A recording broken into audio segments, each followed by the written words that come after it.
Lendawo yaseMathole ingezinye zezindawo ezikhungethwe ngububhamu. Inemjondolo kanti kuhlala kakhulu kuyo abamba igolide ngokungemthetho. Ingozike phela ushaya la. Ubheka bona la khehla. Yawela. Yize kunjalo, iningi intsha kulendawo nebheke ukuthi ivote kulolu khetho.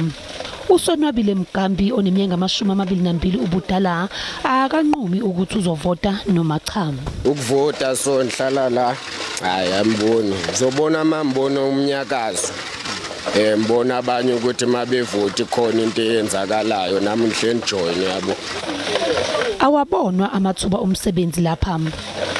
Ngiyacela baphathi bethu sicela ukuthi kube khona ushintsho apha eMathole.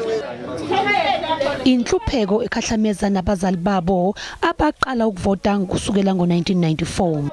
Usibongile Masango oneminyaka 63 ubudala ungomunye wabanye abanethemba lokuthi ivoti labo lizoguqula izinto. Nathi sayithanda, this is our place, we belong here. Akukho la singaya khona. So sicela nje indawo uthi bheka irank, asina taxi rank. Ayikho into right la eMathole for almost 10 years. Apha eMathole asitholi ukuphumula bantakwethu. Siyabulawa umdla nezolo. Abantwana bethu bayabulawa. Izakhamuza lapha zijwayele ukuthelwa amachaphazelo ezimpi zabamba igolide ngokungemthetho. Every day I would say there's gunshots.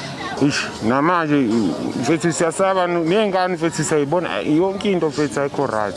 Ukuginqa amadayisi nokuhluzwa kwenhlabathi kufunwa igolide ikhona ukuphilisa abaningi lapha.